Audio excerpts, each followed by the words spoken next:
What's up, guys? Got a fun video for you today. Welcome back to the Home Slice. Today I'm going to follow through with what I said I would do and show you guys some of the knives and steels that I'm going to try to test this year, some of the things I'm trying to optimize my sharpening protocols and figure out how to pull the best performance out of that particular steel. I also have some knives that I may do some of the edge testing on, but I mainly got them because I think they're cool designs, and probably late in the year I'll start a little tournament where I carry different EDCs and see if anything can oust my Spyderco Military in M4 from its slot as my EDC, my work knife that I carry every day. So, fun thing, first, I just saw Pete just posted a video with the Hogue Deca in CPM MagnaCut. I got one myself. Pete and I are usually on a pretty similar time frame in terms of being in the South Pacific and it being really hard to get knives when everybody else is getting them. So we sort of follow the trends and lag behind by about 8 months. And on that funny note, I didn't know Pete had got one of these, but about 8 months ago I bought this and now I'm back home to get to use it. But this is Spyderco Paramilitary 2. Blade HQ exclusive in CPM crew wear. I don't know if I'm going to be able to let you read that, but micarta and crew wear. So I've never had a PM2 before in my life, actually. Got to switch the clip around because I don't like that tip down. I want tip up if possible. But very excited to try out crew wear. The more I go along, the more I'm like honing in on these steels that are this balance of toughness and hardness, and MagnaCut and crew wear really feel like, according to the numbers, they could really hit that slot for me and present this combination of being an edge that's hard to damage and easy to strop back, but holds an edge for longer than most of your more simple steels. Speaking of simple steels, I'll go through some of these real quick that I'll probably do an EDC video about. I've got a red aluminum Kaiser Gemini. To be honest, oh man, the detent on that is so good. To be honest, I mostly got this guy because I've never had a Gemini and Pete used to rave about him. And when I saw they had aluminum, aluminum is like one of my favorite materials ever. And it's blacked out and it's just so cool. This thing is an N690.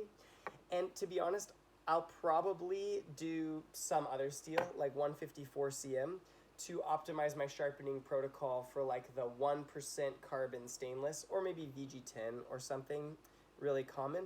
But I'll probably come back and do N690 specifically if I like this knife as much as I think I will, because I might want to optimize the sharpening just so I can carry it and have the edge last a long time, because look at it, it's so cool.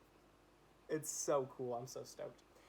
On the Kizer note, I really like the simplicity of some of Kaiser's older designs, a few of their newer ones, but I've got here a copper with a black oxide coating handle, Kaiser Original, in 154 cm. It's got a button lock. Such a cool design. Man, like, I got this one because it's such a small carry footprint for such an effective amount of blade. So this will come into my EDC series. I won't talk about these a ton, but I gotta try me a button lock. I'm not very good at it yet.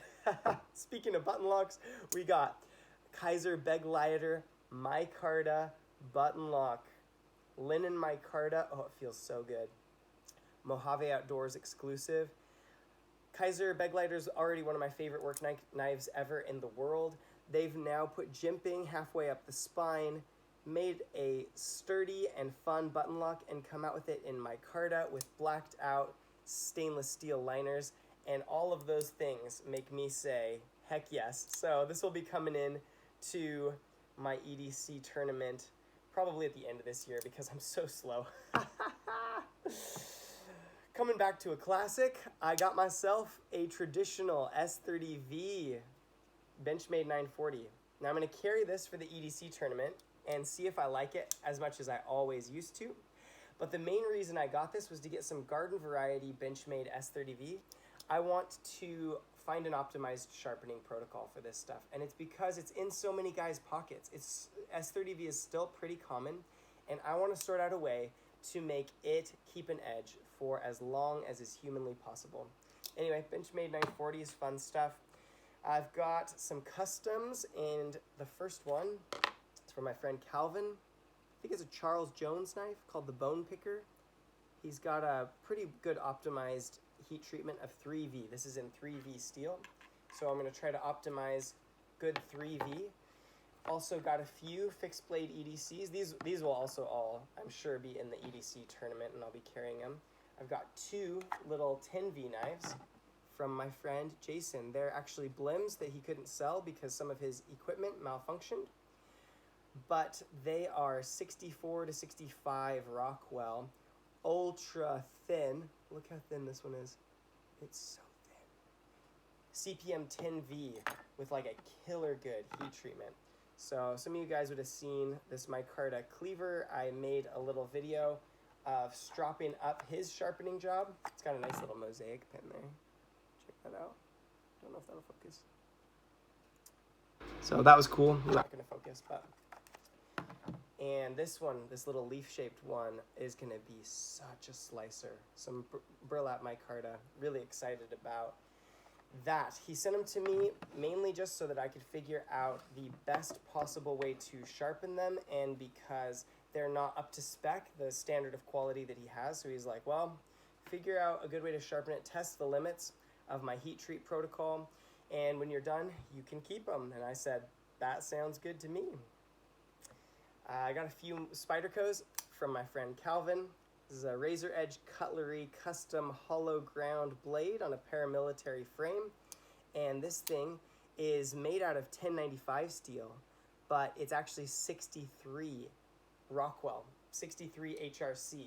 So this is going to be really cool to compare to other 1095 that I've had and used, and even to test against other 1095 and see in my testing, translate out in my testing, and in dual grit, what the effect is of adding a good like 6 to your Rockwell. From most 1095 is going to be like 57, 58, and so 63 is quite an outlier. That'll be fun. Finally got, because of the courtesy of my friend Calvin, a Spidey Chef. Got my hands on some LC200N. I'm so excited to try sharpening this bad boy. Gonna send it back to him. It's gonna break my heart, but that's fine. Thank you for sending this, Calvin.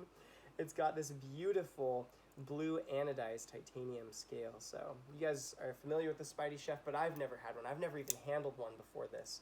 So very excited to try that. Very excited to work with LC200N. And finally, we'll wrap up that line of Spydercos with Rex 45. My friend Calvin also sent me this. Well loved, well patinaed, Rex 45, DLC coated, paramilitary 2. And I've never used Rex 45 before. Love CPM M4, so it'll be exciting to see if the same kind of edges that work well on CPM M4 work on Rex 45, or if I need to tweak some things and can get even more performance out of this. It'll be cool to find out. Anyway, those are the blades I've got coming up. I won't spend any more of your time. Oh, back in New Zealand, I've also got some S90V from Manly Knives. I got a Manly Wasp and some Nitro V from Civivi, which I'll be testing for that sort of, 0.7, 0.8% category of steel. Oh, I've got some budget steel, some D2, some 8CR13 MOV. And mainly, like, a lot of those are just because so many people carry knives in those, and I'd love to be able to optimize the best sharpening protocol I can find to extend the edge life on those budget steels, so that guys who enjoy models that have those budget steels in them can get good edge life out of them. Anyway, I'll check my notes here. So that's what I've got coming up this year. If you want to see how I'm going about my testing, and if you haven't caught up with all of it, right now I'm testing these Victorinox knives to see how different sharpening stones affect the steel matrix. And you can check out the first one of those and see how I test for edge stability, edge aggression, and edge keenness all throughout this process of cutting a 40 millimeter manila rope that I have endearingly named Andy. That's right here For the rest of you, I'll just say peace out from the home slice. You guys take care. Bye.